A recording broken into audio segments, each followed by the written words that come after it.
E, pessoal, queria dar uma...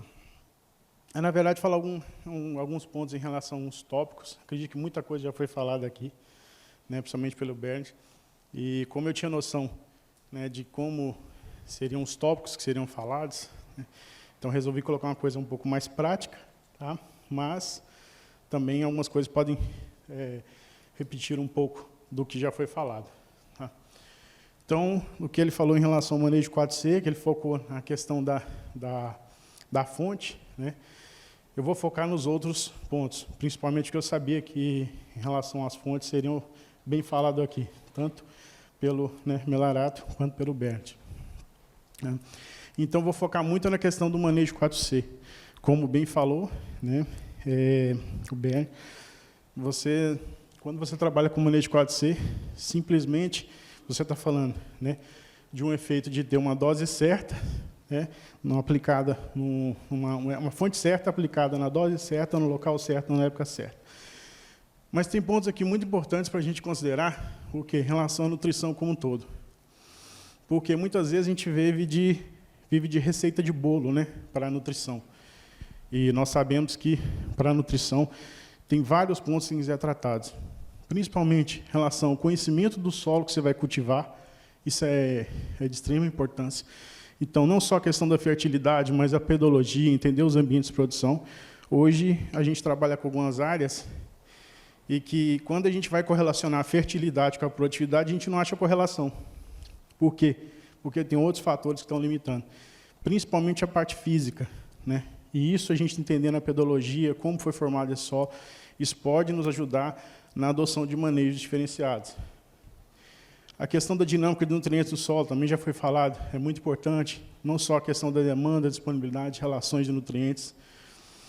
Exige um monitoramento e controle para maior viabilidade, porque o custo de produção, né, a questão da nutrição, fertilização, né, ela pega uma fatia muito grande do custo de produção, em torno de 30% a 40%, dependendo da época, do preço do óleo, e considerando o preço fertilizante, nós podemos estar falando na faixa de 50% do custo de produção. Tá? Então, isso é muito importante, esse aspecto ser evidenciado. Então, igual eu falei aqui, né, manejo 4C, é a fonte certa, na dose certa, no local certo, na época certa. Quando a gente trabalha com nutrição visando tudo isso, né, a gente sempre busca o quê? Ter uma manutenção de equilíbrio fitossanitário. Porque não adianta a gente fazer um bom controle de pragas, fazer monitoramento, manejo integrado de pragas e doenças, e a gente não cuidar da nutrição. Quando não se cuida da nutrição, você acaba causando alguns desequilíbrios. Por exemplo, quando há acúmulo de nitrogênio, nitratos, aminoácidos, né, ali nas folhas, você pode aumentar o ataque de lagartas esfoliadoras. Então, com boa nutrição, você tem um equilíbrio fitossanitário. Maior tolerância a diversos tipos de estresse.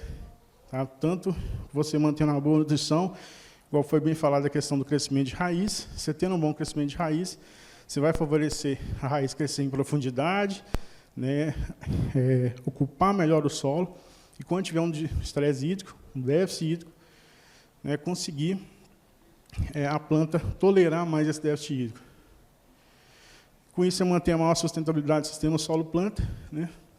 E aqui eu coloquei que o equilíbrio nutricional, ele é igual ao quê? Ele vai manter, ou fazer com que tenha uma maior tendência de garantia de produção de CFF. Uma maior tendência. Por quê? Por causa da questão do clima, né? Como a gente vai comentar aqui, se você faz uma boa nutrição, está bem equilibrada, e dá um déficit hídrico no ano, muitas vezes você pode ter uma perda aí de 30%, né, 40%, devido a abortamento de cachos, né, malogo de cachos, e isso independeu da nutrição. Okay? Claro que uma planta bem nutrida vai estar tolerando mais isso.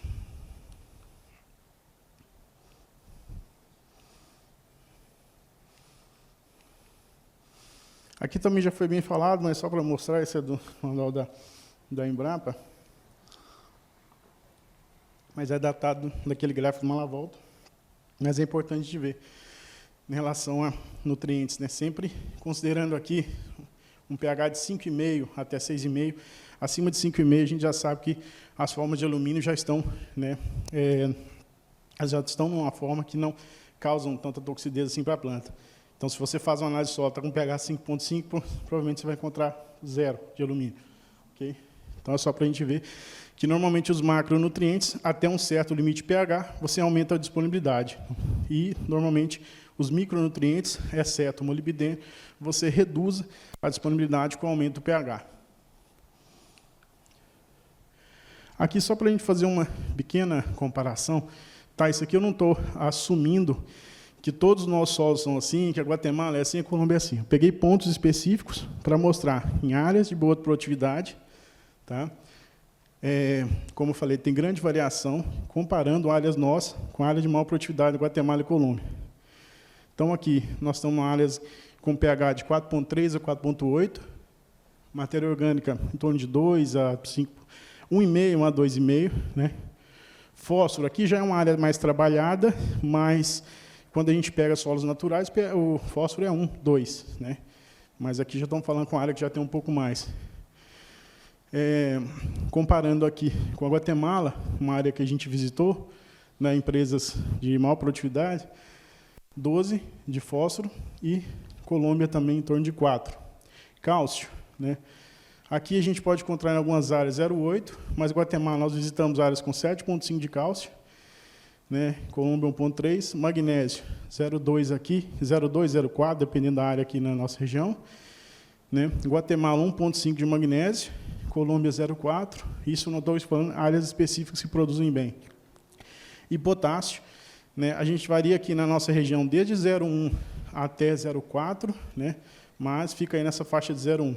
E Guatemala, impressionante, a gente encontrou áreas com 0,8, né, de potássio e 0,3. O que é importante aqui frisar é que numa situação dessa aqui, igual na Guatemala, que você tem uma quantidade muito grande de cálcio e aqui, magnésio, quando você quer que a planta esteja bem nutrida de potássio, por exemplo, você tem que fazer uma aplicação específica de potássio. Então, você começa a causar inibição competitiva muito grande entre os nutrientes, e isso tem que ser levado em conta.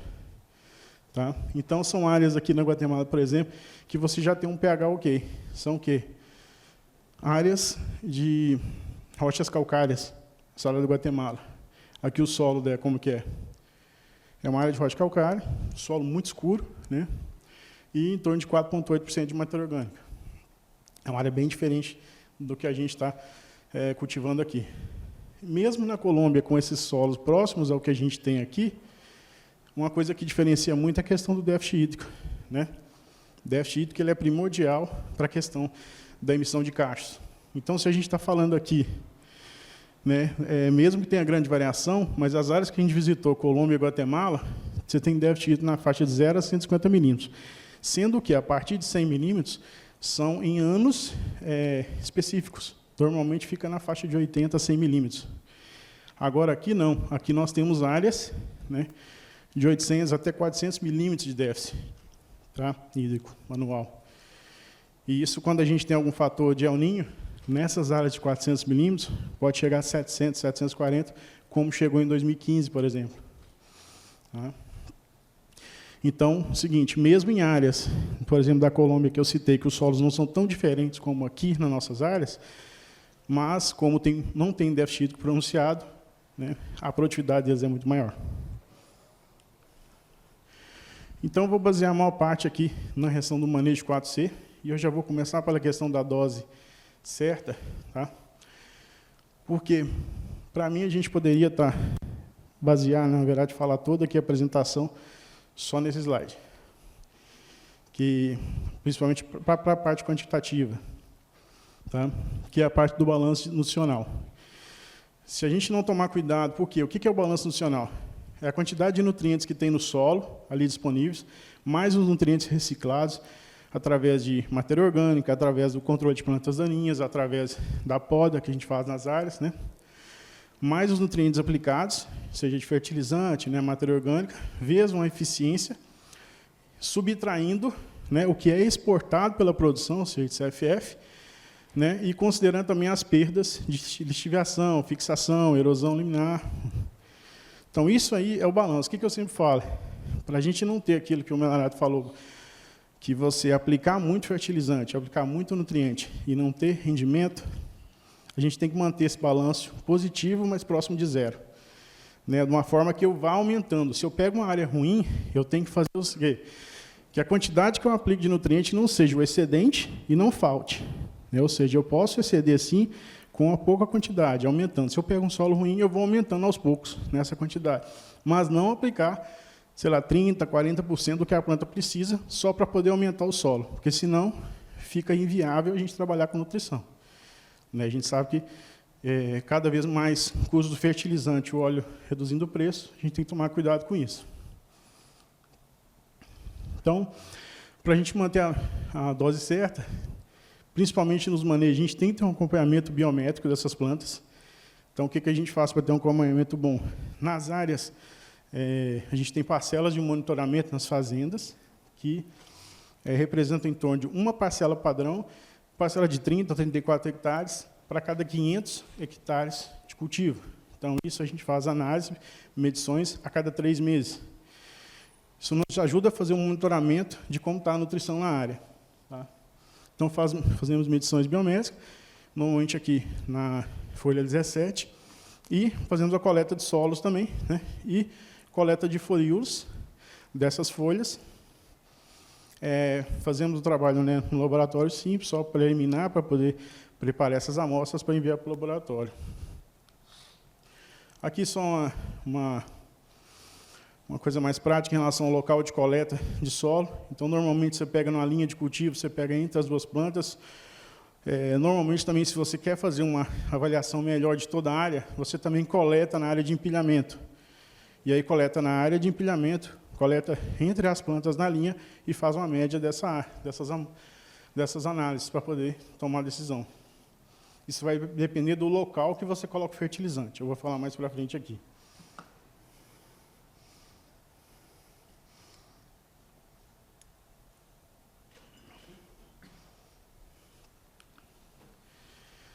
Para a questão da coleta de solo, é muito importante o seguinte, também tomar algumas decisões. Se você tem um levantamento do solo, você tem um levantamento pedológico e tem uma boa classificação de unidades de manejo, de ambientes de produção, né, você pode estratificar essas amostragens. Aqui a gente está falando de uma fazenda, né, de 2.200 hectares, onde cada cor aqui é um tipo de solo, uma unidade de manejo diferente. Tá? Então, você pode verificar primeiro a correlação que tem essas unidades de manejo com a produtividade das áreas e a fertilidade.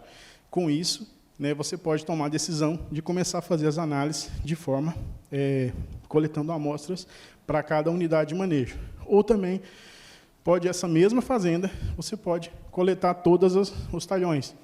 Tá? Então, se for uma questão de custo de análise, não for problema, né, pode-se coletar todas as parcelas e trabalhar por talhão de forma diferenciada na nutrição. Hoje nós trabalhamos de forma diferenciada para cada talhão, mas já englobando essa questão das unidades de manejo. Tá? Então, a gente pode coletar assim. Quanto mais você estratificar, melhor, porque você vai trabalhar de forma específica cada talhão ou cada região na nutrição. Aqui da época de coleta de amostras. Aqui seria só uma média aqui das chuvas na região de Tailândia. Né? Então, normalmente, nós temos o pico da chuva aqui entre fevereiro e abril. Né? E a gente tem um período seco aqui, de julho a novembro, bem pronunciado. Normalmente, as coletas de solo, o que a gente tem, tanto de tecidos vegetais e solos, a gente tem que tomar cuidado com a época de aplicação de fertilizantes. Então, normalmente, sempre, no mínimo 60 dias após a aplicação de fertilizante, fazer a coleta na área. Então, onde que eu apliquei em janeiro, né, eu posso coletar aqui a partir de abril, maio. Isso, tecidos vegetais. E solos, também é a mesma coisa. Onde eu comecei a aplicar aqui fertilizante, né, essa janela 2 de aplicação, em maio, agosto eu já posso coletar, da mesma forma. E o que nós fazemos? Elegemos uma época fixa, onde a gente notou, ao longo do histórico, que não há tanta variação assim na questão dos teores foliares naquela época. E nós adotamos o quê? Justamente o final do período chuvoso para a coleta de tecido foliar. Normalmente, no início das chuvas, dezembro e janeiro, quando a gente faz análise, quando a gente tira a amostragem de tecidos vegetais, você nota uma concentração alta de nutrientes, um mês após o início das chuvas. Isso é claro, né? Porque estava na seca, começou a chover, as plantas começam a absorver. Então, para tomar decisão em relação a níveis, teores foliares, depois eu vou falar, a gente tem que tomar cuidado com essa época de coleta também. Então, tecidos vegetais na nossa região, de coleta em torno de maio, junho, e solos, agosto, setembro, por aí. E qual a estratégia de manejo nutricional, separando em plantas de formação e plantas em produção? Normalmente, o que a gente faz? Plantas em formação, tanto para as duas, né? Sempre manter a correção de solo, sempre. Se há necessidade de fazer correção de solo, faça a correção de solo e melhoria do ambiente de produção em profundidade. Tá? Se há necessidade, se você atende aquele solo na camada de 20 a 40, atende a demanda para poder fazer uma aplicação, por exemplo, do gesso, faça isso. E se no início, principalmente no início, quando você vai implantar uma área, quanto mais você conseguir aprofundar o calcário, melhor. Então, 20, 30, na verdade, 30, 40 centímetros seria o ideal. Então, correção de solo sempre, mesmo em plantas de formação e produção. E aí, nos primeiros 3 a 4 anos, como a gente está podendo, preparando uma planta, ou seja, a maquinaria daquela planta, aquela fábrica para produzir cacho, né? Então, você tem, normalmente, um requerimento básico para os primeiros anos. Varia um pouco, mas você mantém um requerimento básico. Também tem que manter um monitoramento biométrico, fazer as medições das plantas para poder ver se tiver necessidade de fazer correções nos teores foliares, como você vai estar fazendo um monitoramento biométrico, você vai conseguir fazer essa correção da forma correta. E aí vai fazer os ajustes do programa de acordo com a massa foliar. Já em plantas em produção, como eu falei, mesmo que estão em produção, se houver a necessidade, deve-se fazer a correção do solo. E aqui a gente se baseia para poder, tanto na questão dos níveis críticos e tomar decisão, se basear em dados de experimentação e monitoramento, né? Então, pelo menos uma vez no ano, a gente coleta amostras de todas as parcelas comerciais, né? Ou por unidade de manejo, tá? Tanto de solos como folíolo, e isso nos ajuda a fazer as recomendações. E uma coisa muito importante é o seguinte: correção do níveis de nutrientes para o ano N mais 1, ou seja, se eu coleto tecidos vegetais por volta do mês de maio, para eu fazer uma correção, eu vou me basear nos próximos 12 meses, então no ano N mais 1. Então você faz uma estimativa de massa foliar para o próximo ano, a estimativa de produção daqui nos próximos 12 meses, e você vai fazer a recomendação toda de acordo com essa estimativa para os próximos 12 meses. Ok? Então, você considera a estimativa de incremento de massa foliar, produtividade de CFF e o cálculo de nutrientes baseado nessa estimativa de produção, porque, de acordo com a estimativa de produção, você vai calcular a exportação de nutrientes e correção dos teores de nutrientes foliares.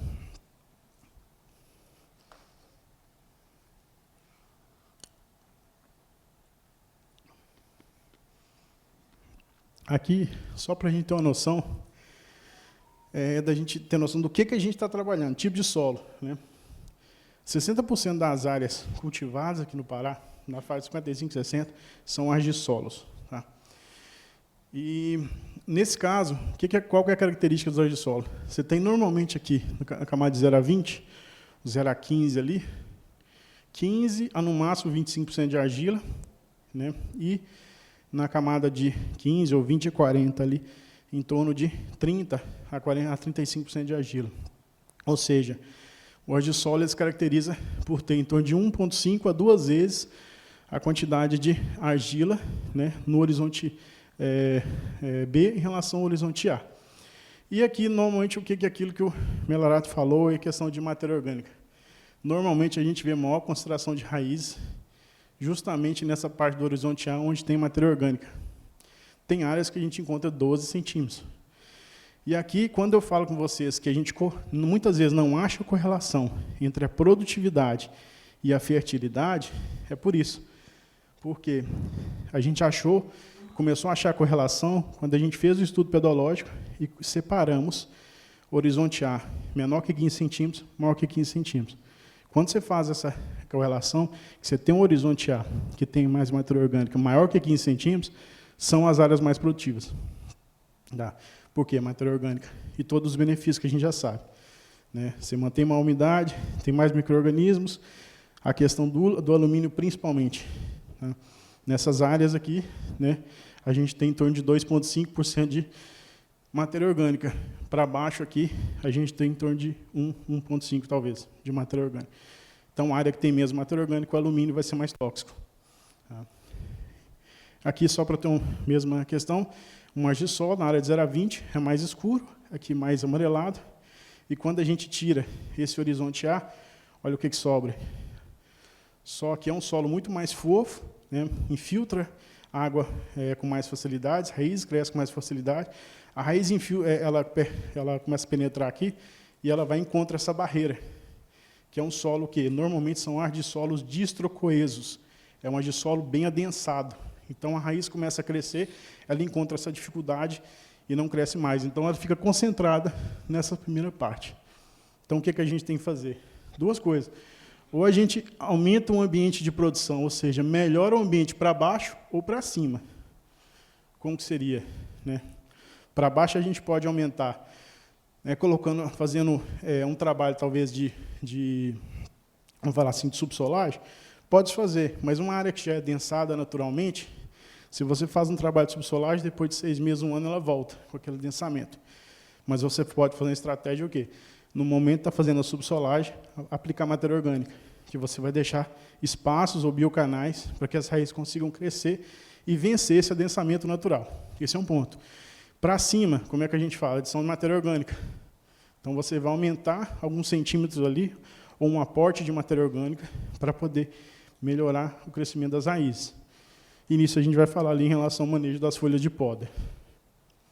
Aqui só para a gente ter noção, uma área onde tem mais matéria orgânica e uma área e raízes, né, na área de mais matéria orgânica, raiz no horizonte B, onde tem mais alumínio, no solo, no argissolo. Olha a salinidade das raízes aqui, coloração, mais brancas. Aqui são raízes mais lignificadas, raízes mais amareladas. E isso aqui é característico do efeito de alumínio, toxidez. Aqui, só para a gente ter uma noção de demanda de nutrientes, né? O material Tenera, no geral, tanto aqui se recomenda desde 3 até quase 7 kg de nitrogênio por tonelada de fruto. Né? De fósforo, nós estamos falando aqui, né, de 1 até 5, potássio na faixa de 12, né? Cálcio, magnésio 3, e boro, também importante, que boro, eu ministrei uma palestra na Guatemala em março, no Boron Day, e justamente eu pesquisei o manejo de boro em vários países.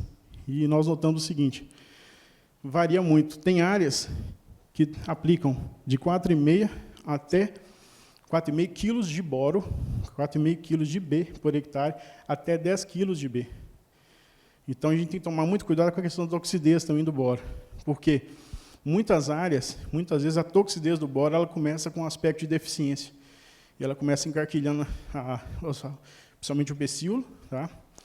E depois você começa a ver a planta morrendo, a taça, a copa da planta morre. Isso é toxidez, não deficiência. Então, são pontos bem estreitos que a gente tem que olhar em relação a isso. Aqui, só pegando uma publicação, né, de Viegas e Botelho, só para mostrar a questão da exportação de nutrientes, né, na palma, considerando a eficiência, é esse valor aqui de baixo, tá? Só para a gente ver aqui. É uma publicação aqui no Manual de Correção de Plantas, aqui de Adubação e Correção do Pará. Aqui, só como referência, tá? Isso vai depender muito da variedade, tá? Mas normalmente nitrogênio a gente maneja na faixa 2,5 a 2,8, né? Por cento aqui na matéria seca, fósforo 0,16, potássio em torno de 1,2, cálcio em torno de 0,7, magnésio em torno de 0,30, enxofre 0,18. Isso aqui é miligramas por quilo, tá, pessoal?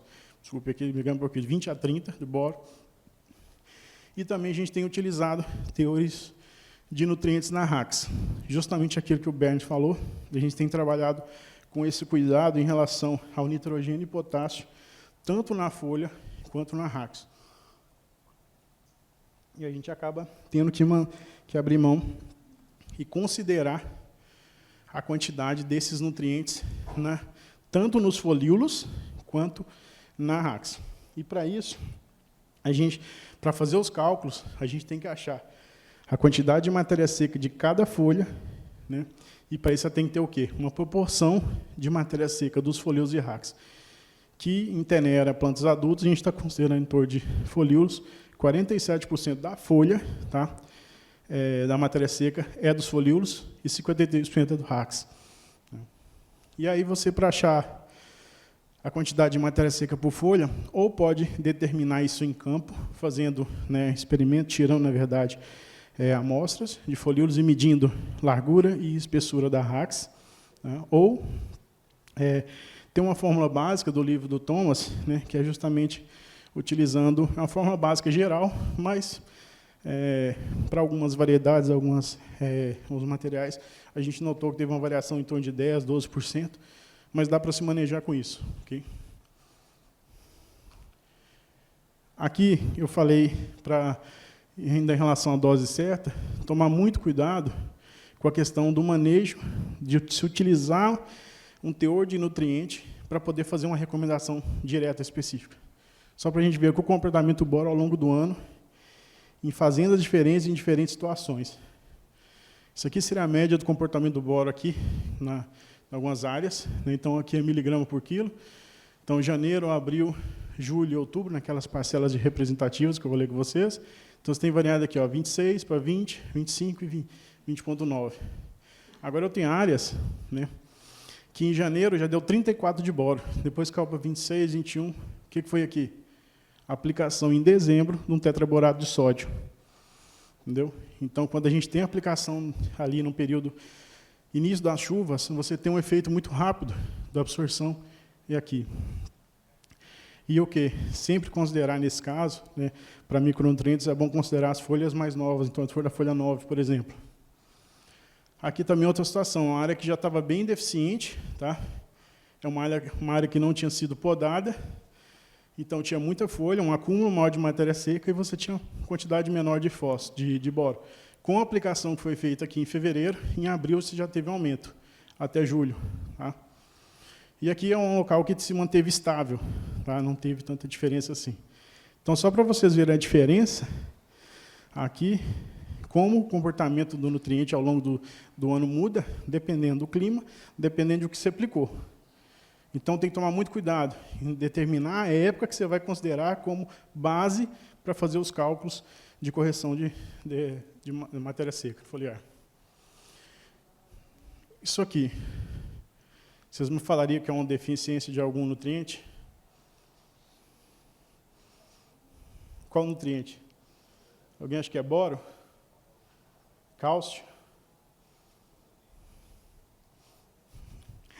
Para começar, eu não posso fazer uma pergunta dessa, eu não estou falando que época que é, como que aconteceu. Isso aqui é o quê? Uma planta normalmente em janeiro, tá? Dezembro para janeiro, isso aqui. Onde justamente passou por um período seco de 4 meses, 4, 5 meses, e começou chuvas intensas. Então, as primeiras folhas aqui, a gente chama isso de fratura de copa, as primeiras 4, 5 folhas aqui tombaram, né? Então, a gente chama de fratura de copa. O que acontece se você for fazer uma análise de tecido foliar, na folha 17, você não vai tentar achar alguma explicação e não vai achar. Isso aqui é o quê? É uma deficiência temporal. Porque a gente passa boro, principalmente boro e cálcio, eles são absorvidos o quê? Através do fluxo de transpiração, o fluxo de massa. Tem que ter transpiração, tem que ter água.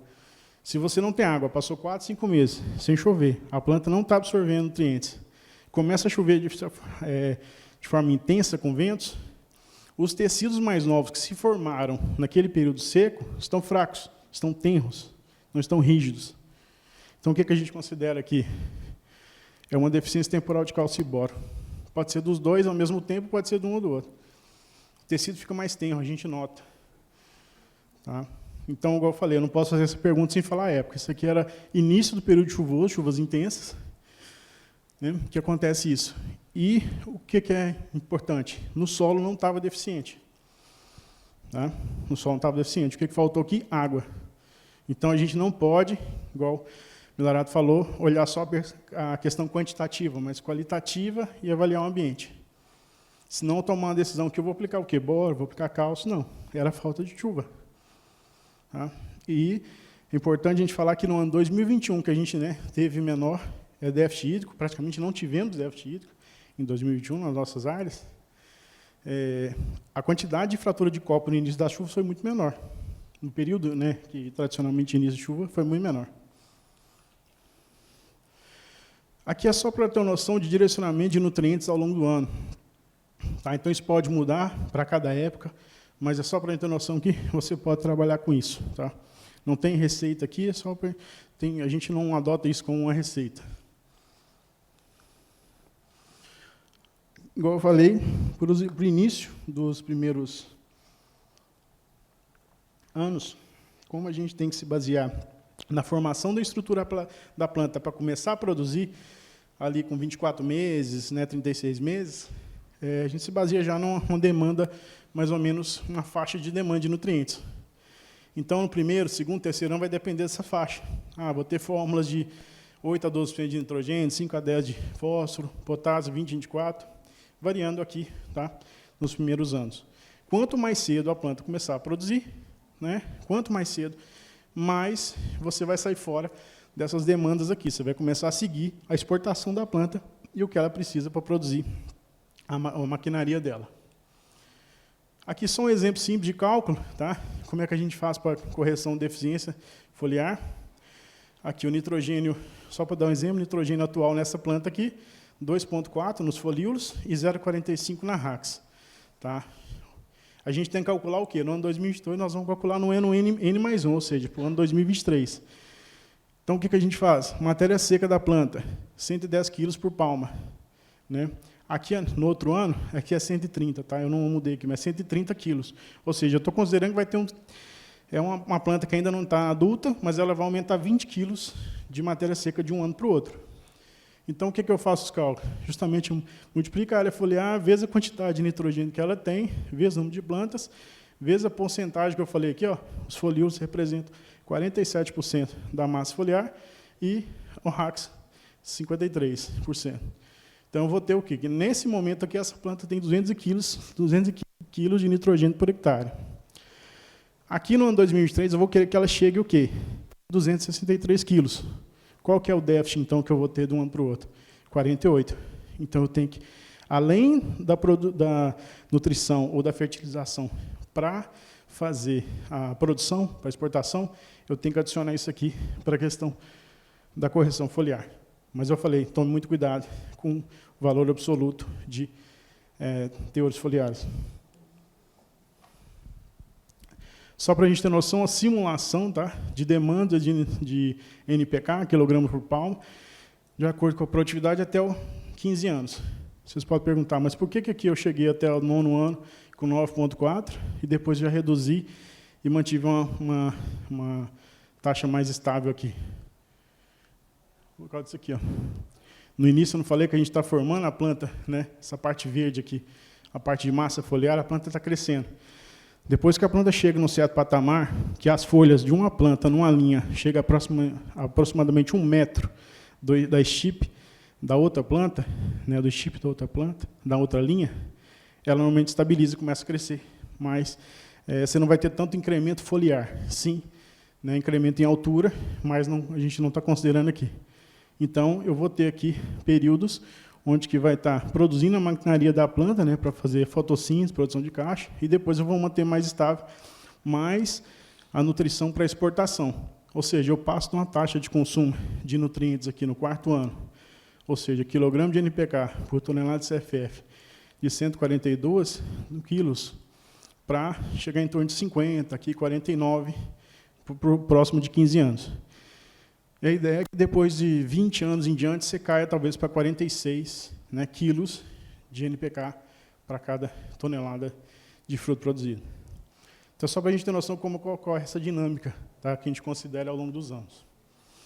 Também na dose certa, importante considerar aqui, quanto mais você puder melhorar a questão da aplicação de fertilizantes, você vai aumentar a eficiência. Então, a gente fazia a aplicação mecanizada já, mas fazendo aplicação em taxa única, né, taxa fixa, mas com a máquina sendo regulada e você sabe, a aplicação, a máquina vai passando, aplicando, mas se você não tiver um equipamento onde regule a velocidade da esteira de aplicação e a velocidade de aplicação ali, o trator, você pode ter local que o tratorista vai parar por causa de um obstáculo, a esteira vai continuar funcionando e vai aplicar mais fertilizante ali.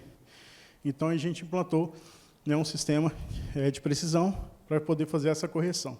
Então, só uma questão que a gente comentar, que a dose certa também vai depender disso.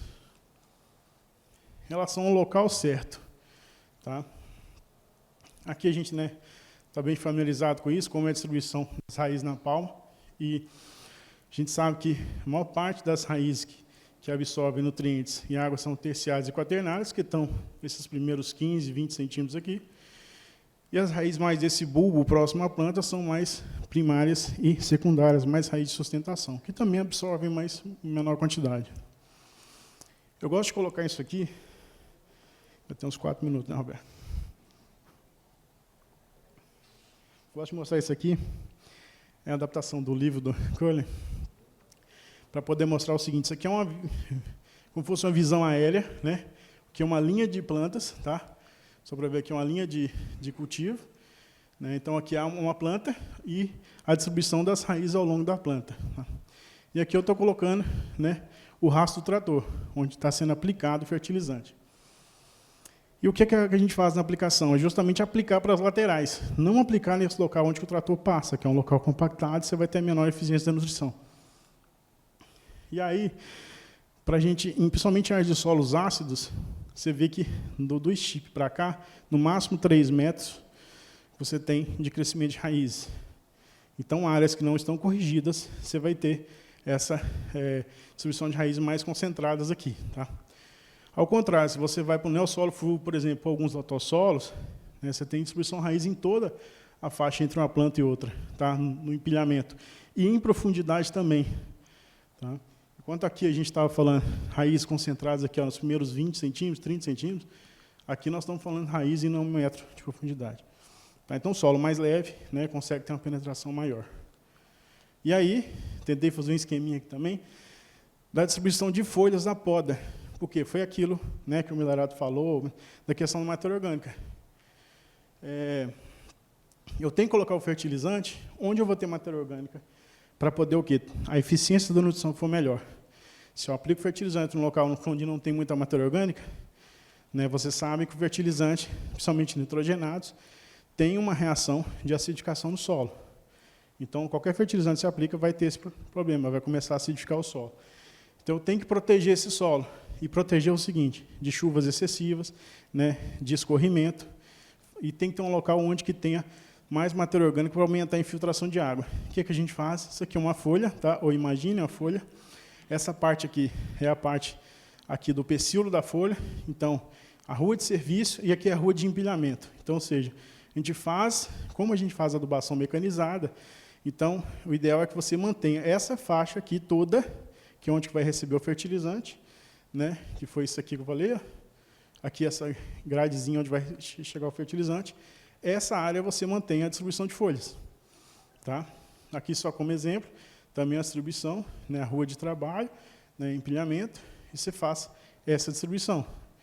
Né, a folha sempre com a parte do pecíolo, né, virada aqui por empilhamento, e mantendo essa faixa toda coberta com folhas. Claro, saltando ali 1 metro, 1,20 m ali da área de coleta de frutos soltos. Que também você pode fazer também montar as folhas, deixar elas em círculos, né? Deixar ao redor da coroa, né? Tomando cuidado para tirar, né, a parte aqui do pecíolo, né, dos espinhos. E independente da forma que você coloque a folha, tá? Tem que tomar cuidado com o manejo do dossel, ou seja, o manejo de folhas, manejo de área foliar na área de cultivo. Então, a gente considera hoje um índice de área foliar em torno de 5,5 a 6,5 aqui para manejo. Então, ou seja, no máximo 450 metros quadrados de folha por planta, né, é o que a gente está considerando agora no manejo, mas a gente já considerava esse índice de área foliar, justamente porque você tendo muitas folhas na área, muitas folhas acima de 40 folhas, 44, 46, vamos falar que 15 a 20% dos nutrientes vão estar imobilizados naquelas folhas, né, que não estão tendo uma fotossíntese, não está tendo uma contribuição muito significativa mais para a planta. Okay? Então, tente manter um manejo adequado para essas folhas, independente da forma que você faça a distribuição. Aqui é uma área onde que tem folhas podadas, foi colocado, olha as raízes. Como é que estão as raízes aqui? Ou seja, raízes crescendo de forma intensa. Onde você coloca a matéria orgânica, as raízes crescem. Okay? Então, a disposição, igual eu falei aqui, ó, se você faz a aplicação nessa faixa mecanizada, cubra essa área. Se você faz adubação manual ao redor da planta, cubra essa área. Só relembrando aqui, né, onde que tinha solo mais matéria orgânica, as raízes mais sadias, e uma hora que não tinha, menos sadias. Manejo de plantas daninhas, também considera o local certo, porque você tem que manter a área bem manejada. Sempre manter solo coberto. Sempre manter solo coberto. Tá? Seja com poeirária, seja se tem um capim, fazer um manejo mais rebaixado, mas poeirária, né, Vanilton? Poeirária é top, né? Sei que o manejo, né, Roberto? O manejo é mais difícil, mas se manejar bem as áreas com poeirária, a gente nota, principalmente nessas áreas com poeirária, colocando folha aqui, distribuindo aqui, nas áreas onde tem folha, área com poeirária, você tem em torno de quase 10% a mais de umidade no pico da seca, no solo. Então, você mantém maior umidade. Então, só vendo aqui, né, uma área de manejo de boas práticas e um cacho referência aí.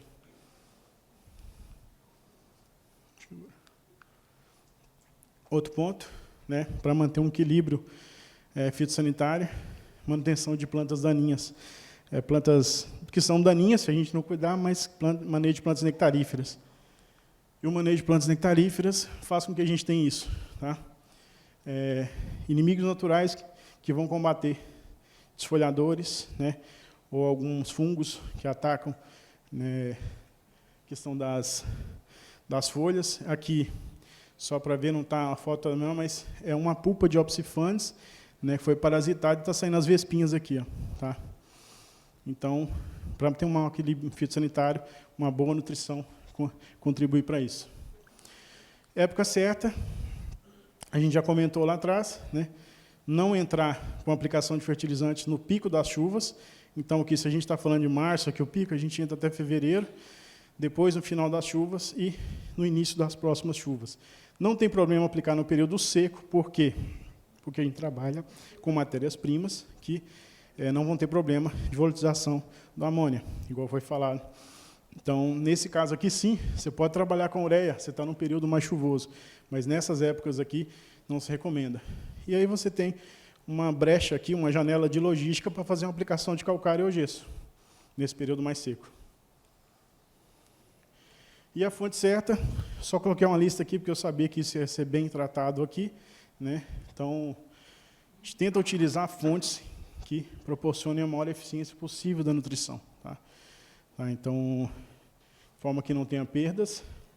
Claro que hoje está se trabalhando com mais fontes, né, de liberação mais gradual, isso é importante, por exemplo, o próprio polissulfato, tá? Mas tem que olhar a questão do custo-benefício, porque uma fonte de liberação mais gradual, normalmente ela tem uma porcentagem, um teor de nutrientes menor, em algumas fontes, então tem que avaliar isso, e você vai gastar um volume maior de fertilizantes. E aqui algumas considerações, sempre gosto de deixar: necessidade de monitoramento e acompanhamento frequente, tá, para a questão da nutrição. Fertilizante é um insumo mais caro. Há necessidade de profissionais capacitados para a condução, análise de dados, recomendações e orientação dentro de um programa, que é dinâmico. A gente tem que estar sempre considerando isso. E eu sempre deixo isso aqui desde quando eu comecei a trabalhar com palma. Nutrição de palma não é receita de bolo. Tá? Então, vocês viram vários fatores que foram falados aqui, né, já, pelos palestrantes. A gente tem que tomar cuidado com isso. Porque meu vizinho está utilizando a fórmula tal, na quantidade tal, na dose tal. Vou comprar também. Tome cuidado. O desequilíbrio nutricional pode ser muito pior que a falta de nutriente. A gente nota isso. E se vocês têm um solo que não está corrigido e tem problemas, tem uma saturação alta de alumínio, 60%, 70%, corrijam primeiro antes de adubar. É só um ponto que a gente, né, dizer para vocês. Ok, pessoal? E eu queria fazer um agradecimento, né, principalmente à equipe Belém Bioenergia. Posso falar, né, que eu tenho a melhor equipe aí, o pessoal está aí presente. Não só a questão da área técnica, mas a área nossa operacional agrícola como um todo. Tá? Agradecer a todo mundo e toda a direção. A Abrapalma, tá, pelo convite, tudo. E o Roberto, né, especialmente o Roberto, que é uma pessoa desde quando eu comecei a trabalhar na Palma, sempre deu um apoio em tudo. A gente, né, sempre conversou, então é uma pessoa que está muito acessível, sempre, sempre.